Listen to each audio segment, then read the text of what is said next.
watched many movies over the summer, and each one had its pros and cons. While most of the movies were good, this one movie stood out and showed that just because a graphic novel was good does not mean that its movie would be good as well. This movie was none other than Priest. Priest had a variety of good actors stretching from Karl Urban to Cam Gigande. But there was a lot to this movie that just seemed to be missing, and it really brought down the credibility of the movie. So without further ado, let us divulge into the movie known as Priest. As one of the most expected movies of 2011, the movie Priest was held under a tight leash by those who were a fan of the graphic novel.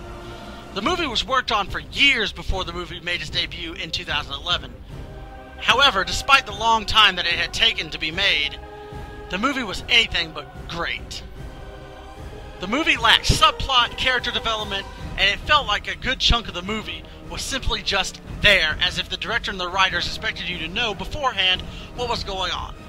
As I go on, I'll make several points as to what to expect from the movie without using as many spoilers as I can. Firstly, let's talk about the plot itself. The plot, I felt, was highly lacking in strength. I felt that it was something thrown together in 5 minutes at a board meeting, and the director said, "Whatever you guys want, I'll do it. I'm just here to get paid." The movie lacked such creativity and longevity that it felt like the only good to it was the music and the action scenes. There was so much lacking that it wasn't even funny. In fact, it was downright sickening on how well they could just leave people going, "What the hell," in the movie that could have been so good.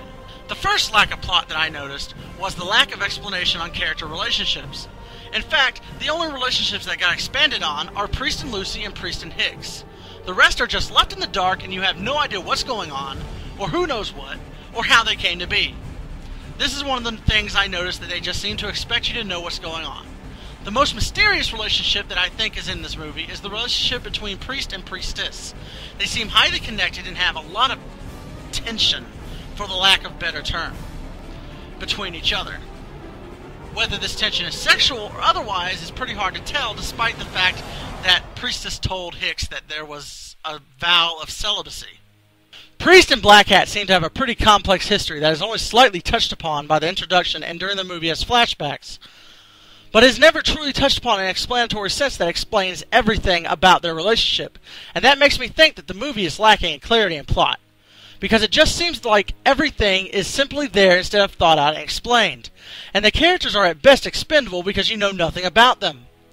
Even though they try their hardest at emotional scenes, you find it hard to give a damn about them because you nearly know nothing about the characters, or their hardships, or what they've even had to go through to get to where they are.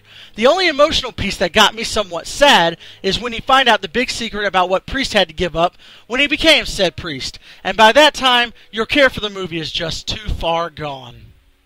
Next, I'll talk about the plot itself. The premise of the plot revolves around the graphic novel of the same name, which I am sure is better than the movie, as all books-to-movie releases are. The plot revolves around an age-old war between the vampires and the clergy of God. The clergymen have fought the vampires for a long time, and after several years of bloodshed, eventually created a specialized unit who was trained to fight like the vampires and kill them mercilessly. However, once the war was over, the clergy became scared of the power of the priests and disbanded them and sending them to different corners of the city to work normal jobs and live normal lives. This worked for some, but not for Priest, whom had had nightmares about their previous war with the vampires.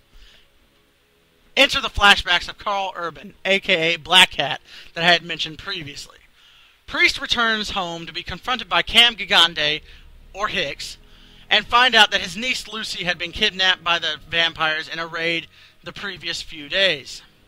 This does not sit well with Priest, and he heads to the clergy to ask for permission to go after them, which they promptly refuse because they feel it would cause a war that was not needed. Fortunately, our hero is too stubborn to heed the warnings of the clergy and decided to defy the Church of God, as they would say, and go after Lucy. And that is the beginning to Priest, and from there things go all wacky and actiony all at nearly the same time. As I mentioned before, the plot is weak, and the characters are bland with nearly no background to them at all, lacking Black Hat and fucking Priest. Along the way, he meets with the priestess, who then decides to warn him about the other priests who have been sent after him, and who then decides to help him. They find out about the plot that Black Hat had been cooking up for years, and they put a stop to it, setting up an obvious moment for a sequel. That's about it for the plot, and as I personally said, I found it excruciatingly weak. Alright, let's talk about the movie's faces, or better said, the actors.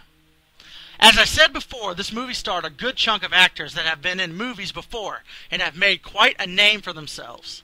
The one who stands out the most, however, has to be Karl Urban, who has played in such good movies as Red as William Cooper, Doom as John Grimm, Krill in The Bourne Supremacy, and Bones in Star Trek, the 2009 version. He played a wonderful part compared to the rest of the cast, even if you didn't get to see him very much, as Black Hat. The main character was Paul Bettany. This was a guy whom just last year gave you the horrible crap fest known as Legion, where he played the Archangel Michael.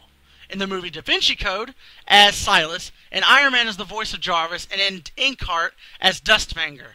And in this movie, he plays the priest. The entire movie, Paul Bettany doesn't seem to have any emotion at all, and his acting is monotone, and his ability to react outside of the action scenes seem to be the most disappointing thing in this entire movie, because he's shown in other movies that he has the ability to act good, but then here he comes in this movie and doesn't act nearly as good as he could be. Next, Cam Gigande, whom most of you would probably know as James from Twilight, or Mark from The Unborn, or maybe even Steven from The Roommate, also makes an appearance in this movie. His acting is quite refreshing, as it normally is in movies that he plays in. He plays as the sidekick to priest simply known as Hicks, the sheriff of a town full of heathens, as the clergy would say. This guy, even though he is a secondary character, has far more personality and interest than Priest himself. Next we have the Withs, as I call them. Characters who have had small parts and barely made the back of the box, let alone the front. In particular, the two who did this in this movie consists of Stephen Moyer and Christopher Plummer. Stephen Moyer most people may know as Bill from True Blood, while Christopher Plummer has been known to do a good variety of movies, but the most famous one that I can see is probably The Sound of Music. Both of these characters have very little plot, with Stephen Moyer not having more than about 5 minutes of screen time, while Christopher Plummer has even less time as the head of the clergyman. Finally, I wish to talk about the rest of the details that aren't covered by these sections, starting with the action scenes. The action in this movie was actually quite phenomenal, spanning multiple slow-motion scenes with very violent and gory deaths that would please any sadistic watcher of this movie tenfold. This is probably the only part outside of Karl Urban's acting and the music that I particularly liked about this movie. The action scenes were so beautifully done that it makes me wonder if this was the only thing that they actually focused on making good in this movie. Then there's the soundtrack. Another wonderful part of this movie that I can't help but mention. The music in this movie is phenomenal and exceptional, as well as well composed and relaxing when the mood is just right. In fact, the mood is only truly set by this music, since the actors are so bland that you can't expect emotion from the scene without it. The soundtrack is composed by Christopher Young, a man you may know as the composer of many good scores for many excellent movies, extending to When in Rome, The Saboteur video game, Drag Me to Hell, Spider-Man 3, The Grudge 2, Ghost Rider, The Grudge, The Exorcism of Emily Rose, and Swordfish, as well as many other fairly good movies. I went in expecting great things with the music and came out completely satisfied.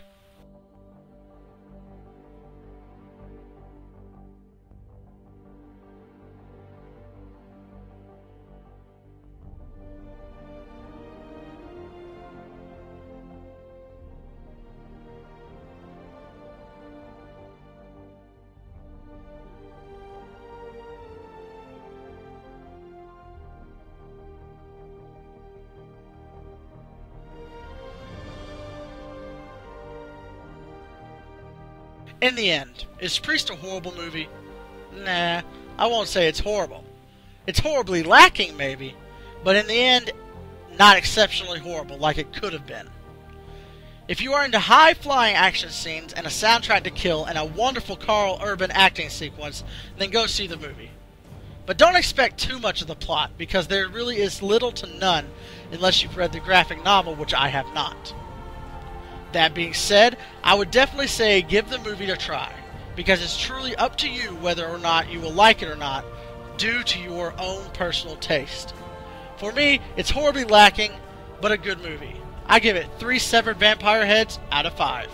This is Semjax Reviews signing off. Leave your comments in the bar below. Give me requests, and I will try to do them.